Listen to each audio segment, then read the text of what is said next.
So Joel Embiid, previous NBA MVP, has signed a 3-year extension with the Philadelphia 76ers. So this deal is worth $192 million over 3 years. Combined with the 2 years remaining on his current deal, that puts him about number 3 overall in the NBA in terms of total salary. So he's at $515 million over the next 5 years.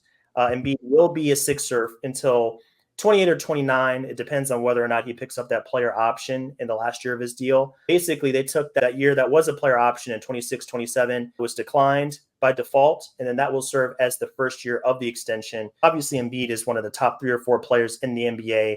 When he's healthy, he's dominant, but he has had issues in the past staying healthy, especially in the playoffs, whether it's the foot, the knee, whatever the case is. He has a little bit of an ailment, and that has hurt the Sixers in the past, just being as competitive as possible. So it does kind of bring into question of the overall health of Embiid as he gets into his 30s. He will be entering kind of like the mid-30s of his career by the time this deal is over. So it's a little bit risky, I think, at first glance. But with a guy as good as Embiid, you kind of just take a swing there.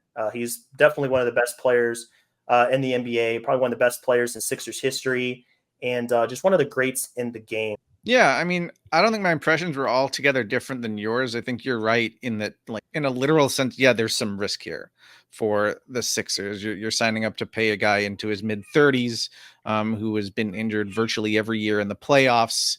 This is inherently like taking on some degree of risk that he will still be able to play at an MVP level, or at least something approximating that a few years from now. At the same time, when I saw the news, it just kind of felt like, all right, well, this is a formality. I mean, this is Joel Embiid. Of course, they are going to offer him the most that they can offer him, and I think it was just a matter of whether or not he wanted to like go and make that commitment at this point. Like these are the contracts that players of his caliber get. It felt to me like this was kind of a capstone on the Sixers offseason. Like they went into the offseason, there's a whole bunch of uncertainty. They basically had nobody on the roster. They even had to go and re-sign Tyrese Maxey, who they had asked to wait a year until they can give him his max that he'd obviously earned.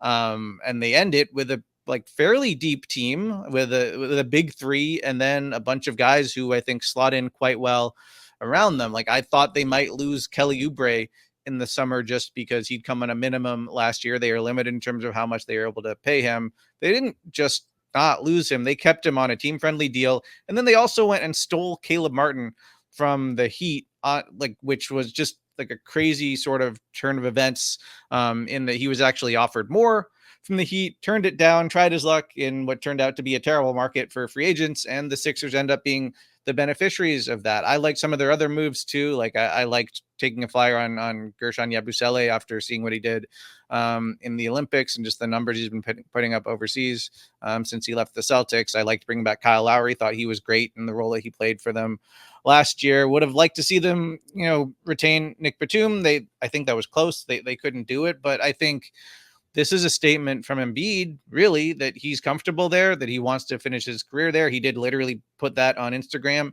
Not something he hasn't said before, but I mean, this is kind of making that commitment formally. Like, I don't want to go anywhere else. I don't need to hold your feet to the fire or keep my options open or any of that. I'm comfortable with the coach. I'm comfortable with my now 2 co-stars, and I'm comfortable with the mostly veteran group that is sort of surrounding that big 3. So that's kind of how I saw it. Yeah, I mean, I felt the same. To me, it was just business as usual. I mean, as soon as it was announced, I wasn't really shocked in any way. I know it ties them up with him until at least his age 34 season. And with that player option, I'm guessing by the time that comes around, they'll be renegotiating. But then when you kind of stop and think about where the market is at right now, and you look at some of even these rookie extensions, I know it's a different tier of spending, but when I just look at some of the extensions, Mobley or Cade Cunningham have gone simply off the basis of promise. Meanwhile, we have here like a one-time MVP winner who easily could have won 2, maybe 3, maybe 4 if Jokic didn't exist, right? I mean, this is the sort of premium player you can't get anywhere else. So from both sides, I could kind of see why they wanted to lock it up. From Embiid's perspective, you just kind of want to get the money in now so you're not dealing with that lingering over your head, especially when you've had health concerns or injuries in your past.